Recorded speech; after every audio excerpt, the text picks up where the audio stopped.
Salut tout le monde, j'espère que vous allez bien, c'est Greg TB2 et on va regarder une story de Bassem et après sa vidéo je vous dirai mon avis, n'hésitez pas à mettre un pouce bleu et à vous abonner et bon visionnage.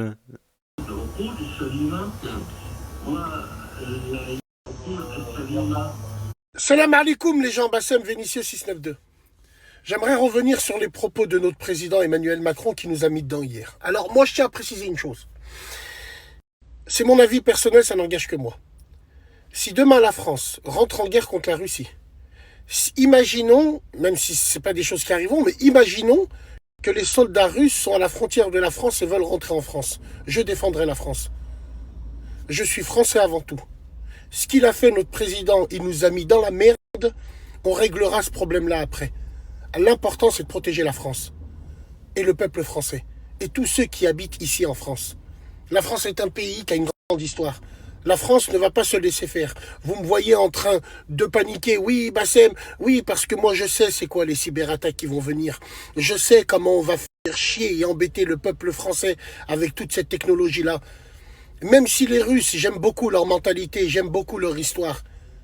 Si demain ils se dressent contre la France, ils sont à la frontière française, Wallah et l'Azim, les Russes deviendront mes ennemis automatiquement. Parce que c'est comme ça. Et nous, on doit tous avoir un sentiment patriotique. Même si notre président, il nous a mis dans la merde. Je me le répète, on s'occupera de lui plus tard. Mais imaginons que demain, il y a la guerre ici en France. Nous sommes Français, nous devons défendre nos pays et notre terre absolument. Ça n'engage que moi. Cette discussion, c'est moi qui l'ai. C'est pas vous, je parle pas pour vous. Donc tous les clochards abreuvés par les aides qui vont venir, qui vont me dire « Ah moi non, j'en ai rien à foutre, moi je rentre en bled, c'est pas mon pays !» Barrez-vous maintenant. Moi je m'adresse aux gens, aux patriotes, aux Français, de toute confession, de toute origine. C'est notre pays qui est en danger à cause de notre président. Notre président, on s'en fout, protégeons notre pays. Wallah, Wallah, je le jure, en plein mois du Ramadan, et screenez bien ce que je vous dis. Si demain, il y a une guerre, je prends mes 2 fils et je vais au front. Et je filme pour vous dire qu'on est bien là. En gros, ce que je veux dire, c'est que il faut parler à nos enfants, il faut parler à tout le monde. Si demain la France, elle est en danger, militairement, si demain on risque un envahissement et une occupation, entre guillemets, il faudra défendre notre pays corps et âme. Que vous le vouliez ou non, notre pays, c'est la France. Et la France est un grand pays.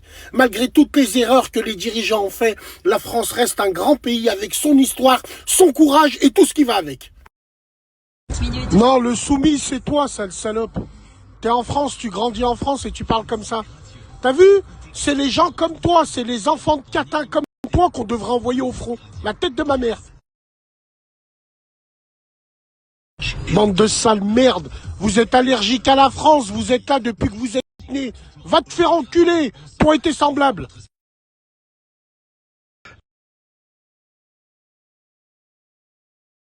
Salam alaikum les gens, Bassem Vénitieux 69200. Tiens, regarde. Moi, je suis pas concerné par la guerre, moi. Mais tu rigoles ou quoi? Ils se démerdent. Ils se démerdent tous autant qu'ils sont. Je rentre ma carte. Panne. Mais panne de quoi? Nos services sont indisponibles. Attaque, piratage.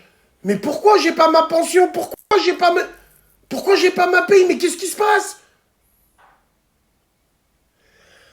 Et là, vous allez mettre des trilles. Et là, vous allez dire, c'est où, Odessa? C'est où? C'est où? Mesdames et messieurs, j'abuse quand je dis ça. Mais wallah, wallah, wallah, tout ce que je vous dis, c'est réel. Si j'avais été le gouvernement russe, je regarde comment le système français marche. Le système des retraites, le système des aides et de la CAF. Et j'ai qu'à bloquer tout ça pour retourner le peuple contre son président. Eh ouais, vous êtes pas prêts. Non, non, non. Donc voilà, c'était les stories de Bassem Breiki au sujet de la Russie, du discours d'Emmanuel Macron. Il passe clairement pour pro-russe, et là, voilà, il a remis les choses voilà, au clair, voilà. Pour ceux qui pensaient qu'il était pro-russe contre la France, il est pro-russe, mais la France d'abord, comme on dit, la France d'abord, ça me rappelle un vieux slogan du FN. Après, j'entends qu'ils disent, ouais, faut rester de marbre neutre, Mais la France, l'Europe ne peut pas rester neutre. Déjà, ils ont énormément d'intérêt en Ukraine. Voilà. Rien que le blé, c'est le grenier à blé de l'Europe. C'est un des principaux fournisseurs de blé à l'Europe. Donc, rien que ça, plus d'autres business déjà engagés, déjà en cours, plus autre chose. Apparemment, les Ukrainiens et les Russes se battent parce que les Ukrainiens veulent rentrer dans l'Europe et les Russes veulent garder l'Ukraine sous son influence. Voilà, l'Ukraine qu'ils considèrent comme leurs racines, les racines des Russes. Historiquement parlant, c'est pas faux. Donc, imaginez-vous, ils se battent pour rentrer ou ne pas rentrer dans l'Union européenne. Donc l'Europe ne peut pas rester de marbre. S'il serait resté de marbre, ça serait un grand signe de faiblesse. Et quand tu montres que tu es faible, ben, les gens en profitent. Voilà, les gens prennent l'habitude, prennent confiance, prennent d'abord confiance, puis ensuite ils prennent l'habitude. Donc non, ils se battent pour des trucs voilà, qui pourraient être réglés démocratiquement, tout ça. Voilà, sinon je reviens au sujet en France, et parce qu'on a grandi ensemble, comme j'ai entendu à sa radio, non, non, j'écoute pas sa radio, lol, en flag, grillé, grillé, grillé. Ah, je regardais comme ça, je m'ennuyais le soir, et il y a un jeune qui a dit des paroles très justes. On a grandi là, on a mangé là, on a chié là, on a joué là, on a eu nos plus beaux souvenirs ici. Faut arrêter un peu, quoi. Après, je comprends, tu vois, les gens qui, comment dire, tu vois, par exemple, quand c'est ton premier amour, tu vas lui dire je t'aime au bout de 2 jours, et puis après les déceptions qui s'enchaînent, t'as du mal à dire tes sentiments, quoi, par la suite. Mais là, c'est plus du mal à dire ses sentiments, c'est carrément l'inverse, quoi. C'est vraiment l'âge bête, quoi. On dirait des gamins qui insultent leurs parents, en fait. Des gamins qui insultent leurs parents. Surtout que certains, ils tiennent pas une semaine au bled, l'hiver. Encore l'été, il y a un peu d'animation, tout ça. Il y en a, tu les ramènes au bled, et, ah, je veux revenir en France, je veux revenir en France. C'est comme l'imam, là, que le drapeau français satanique, ils l'ont expulsé, maintenant il fait tout pour revenir. Franchement, moi je serais à sa place, voilà, j'aurais un peu de fierté, quoi. Je ferais pas tout pour revenir, quoi. Enfin bref, hein, enfin bref. Donc, et concernant les pannes électriques, électroniques, tout ça, j'y crois pas. Tu vois, il faudrait pirater toutes les banques. Après, oui, les Russes font partie des meilleurs pirateurs avec la Corée du Nord, avec il y a quelques pays comme ça, l'Inde, la Chine, l'Iran font partie des meilleurs pirateurs au monde. Mais voilà, il faudrait attaquer tous les organismes en même temps, c'est-à-dire la NPE, la CAF, et puis chaque employeur, donc, et chaque banque, quoi. Et chaque banque. Et même si ça se ferait, la France n'est pas dépourvue de cyberspécialistes. Donc ça peut être résolu dans les heures, dans le jour, le lendemain. On peut revenir à des choses papier.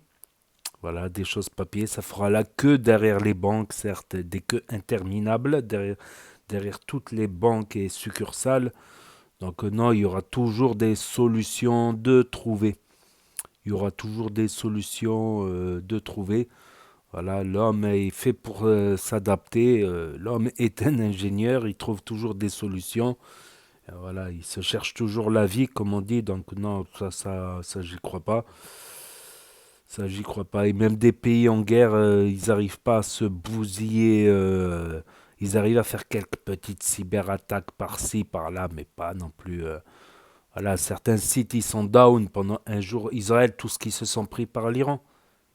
Israël, tout ce qui se sont pris par l'Iran. Pourtant, rien n'a changé, quoi. Rien n'a changé. Les gens continuent de vivre en Israël, à recevoir leur salaire, tout ça, malgré les multiples attaques. On parle de centaines d'attaques iraniennes contre Israël, de cyberattaques. C'est pour ça que l'Iran était classé très fort aussi en cyberattaque dans les classements des meilleures cyberattaques. Voilà, moi, après, peut-être j'ai raison, peut-être j'ai tort, mais moi, j'y crois pas un instant. Ils peuvent pirater un site, deux sites, mais ils vont pas. Là, ils ont piraté l'ANPE, ça a été assez rapidement rétabli. Voilà, et les ingénieurs en cyber, ils apprennent de plus en plus, voilà. Ils vont trouver des solutions pour ne plus se faire pirater et ainsi de suite. Et les pirates vont s'améliorer, c'est une course. C'est une course, voilà, c'est la cyberguerre. C'est une course qui se joue, donc encore un pays qui n'est pas en guerre, je comprendrais, mais la France est en guerre indirectement. Voilà, la France est clairement en guerre indirectement en fournissant des armes indirectement à ce qui prouve une faiblesse de la Russie sur ce sujet, parce que la Russie est incapable d'empêcher la France de fournir, la France, l'Allemagne, l'Angleterre, les États-Unis, etc. La Russie est clairement incapable. Voilà, faut pas voir non plus les Russes trop forts. Voilà, soi-disant, ils devaient prendre Kiev en 4 jours. Voilà, je les entends encore. Ah, c'est la guerre mondiale. Dans 2 jours, Kiev, elle est prise. Des années après, Kiev n'est toujours pas prise. Ils ont même lâché l'affaire là-dessus. Ça devenait un peu trop dur à gérer, tant d'espace hostile, non pacifié. Ça, ils auraient pu. La Russie pourrait contrôler plus de territoire en Ukraine, mais ça serait vraiment euh, très dur à pacifier. On rentrerait dans des voilà, on peut en parler des heures de ces sujets. C'est des guerres, elles durent des fois 10 ans, 15 ans, 20 ans. Et bien souvent, il n'y a personne qui gagne à la finale.